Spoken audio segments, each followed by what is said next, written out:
What is up, Gato Squad? Welcome back to the channel. My name is Elias, and if you are new here and like daily car content, consider subscribing by hitting that button below. So today I was drinking my morning coffee and I was going through the news as usual, and I come up on an article from Top Gear that says the 2017 Honda Civic Type R has won Performance Car of the Year. Now, of course, I'm going to go ahead and read that because not only do I love the Civic Type R, but I think it does deserve a lot of accolades. But this accolade is very special because of how it won.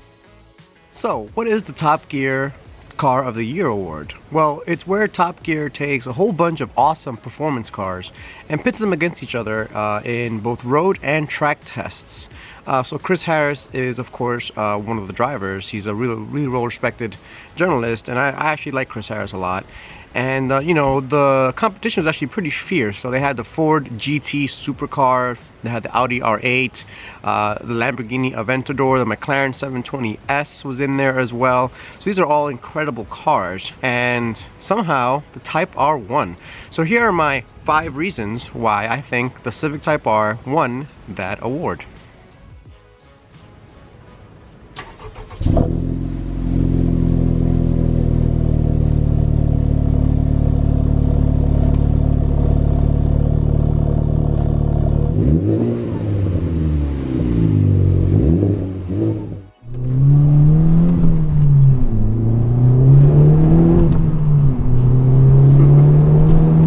So the 5 reasons why the Civic Type R won that comparison test in Top Gear. So reason number 1, and I think we can all agree, the engine in this car is a pure gem. So the engine is a 2-liter turbocharged VTEC turbo engine, and what that really means is that it basically makes power all throughout the whole entire rev range. That's really rare these days, to find a car that really pushes out of its way from 1500 RPM all the way to its red line.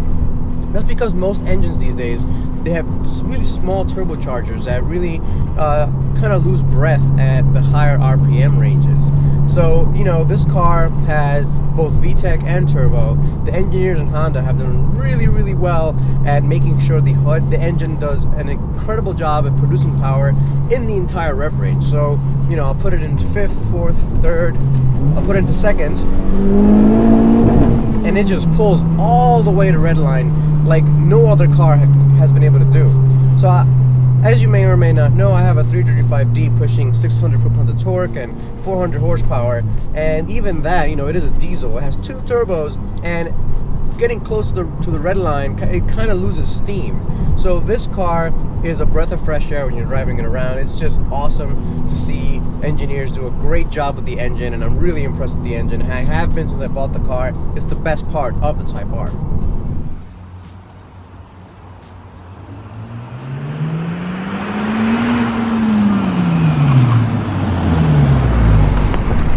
The second reason why I think Honda Civic Type R won this comparison test is because of the handling of this car. Now, in case you haven't seen me drive this car, I've taken it to the track a few times. I drive my back roads all the time, and this car is incredibly fun to drive on the back roads, and it's incredibly capable. So it is front-wheel drive car, and many people, you know, they're not too happy that it only came in front-wheel drive. They want all-wheel drive, or they even want rear-wheel drive, which is, you know, you'll never see that from Honda. But even for a front-wheel drive car, this thing gets out of its own way.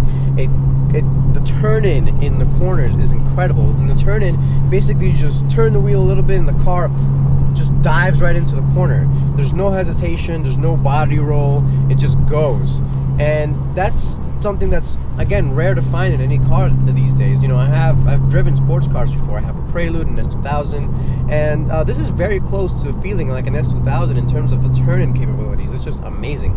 The other thing this car does, and it's amazing for a front-wheel drive car, is that the back end loves to play around. It loves to come out a little bit. It just loves to kind of, you know, be playful and rotate under the right conditions. Let me go ahead and show you guys what it is to drive a front-wheel drive car for fun. Alright guys, so as a demonstration of the engine and the handling, let's go ahead and take a little fun drive here.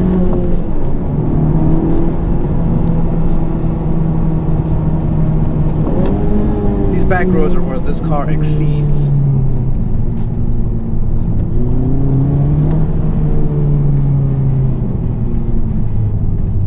is so good, even at 3,000 RPMs, no downshifting needed. If I was in an S2000, I'd have to keep it in VTEC the entire time.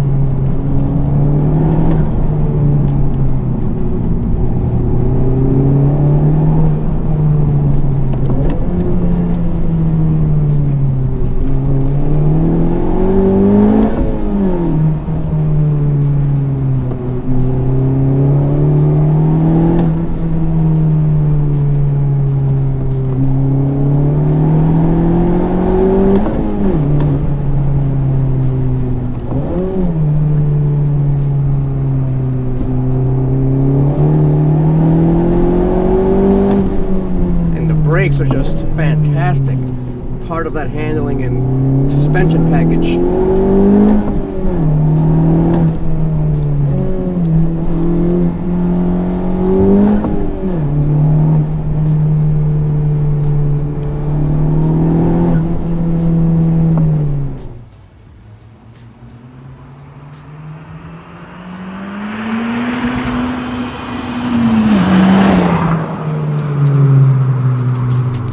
Take a little feel of this engine one more time. Shift into second and hammer on.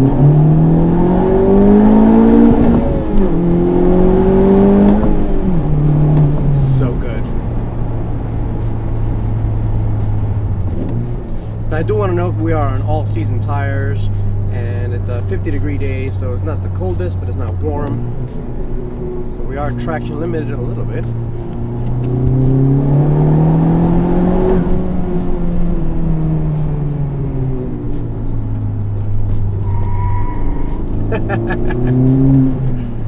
Make those front tires squeal a little bit.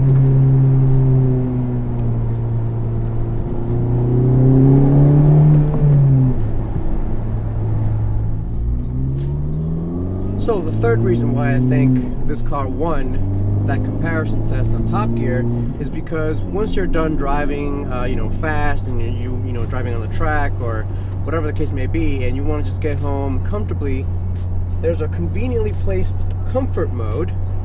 Put it in comfort, everything kind of softens up a little bit.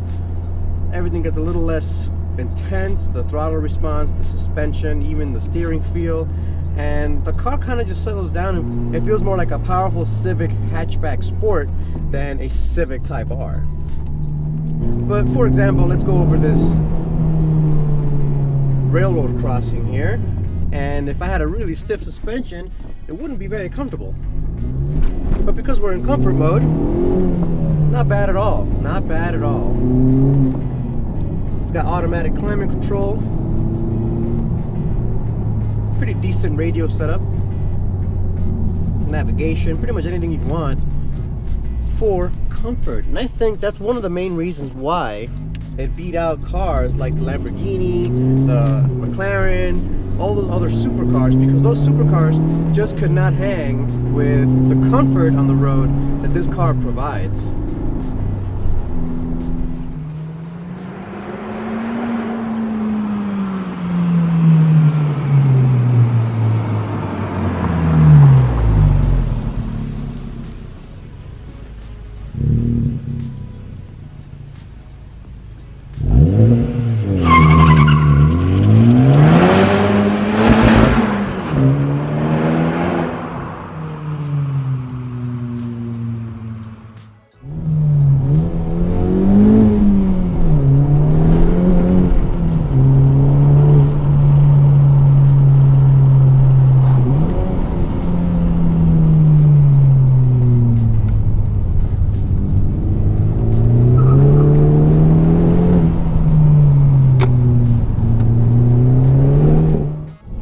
So the fourth reason why I think the Civic Type R won the comparison test is really because the interior comfort and the seats that this car has.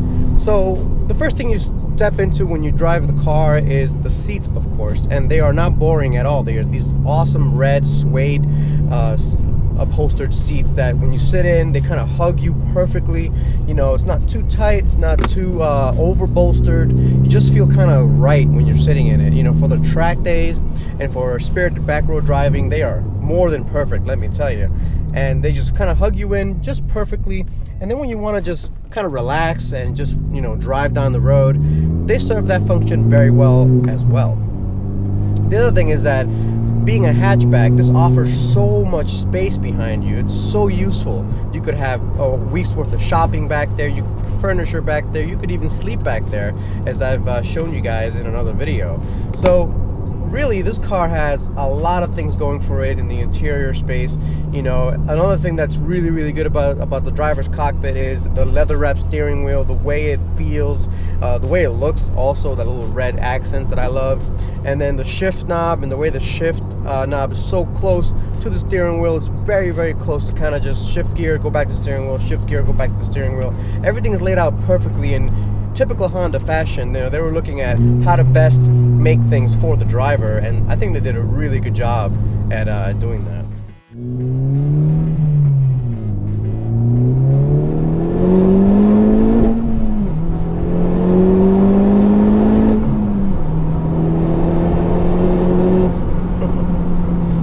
So then the fifth reason why I think this car made it to the top of the list for Top Gear is the fact that this car offers an incredible value. For $35,000 US, as long as the dealerships are playing ball and not charging over MSRP, you get a hatchback with a ton of space, a ton of power, a ton of capability at the track, on track days, and on the back roads. Not to mention the interior, the transmission, you know, the infotainment system, the looks of the car, which, you know, like I've said before, we may not agree that it looks amazing, but we can all agree that at least Honda went bold. And it looks bold, it looks brash, it looks loud, and that's an incredible package, all for $35,000. You know, the car was going up against all these amazing supercars that cost $200,000, $150,000, $250,000, and for the value you get, it's very difficult to beat what the Civic Type R is. So of course, I think value played a huge role in winning the title of Top Gear's best performance car of the year. Honda did an incredible job with the Type R. There's a few flaws here and there that I think they need to work on.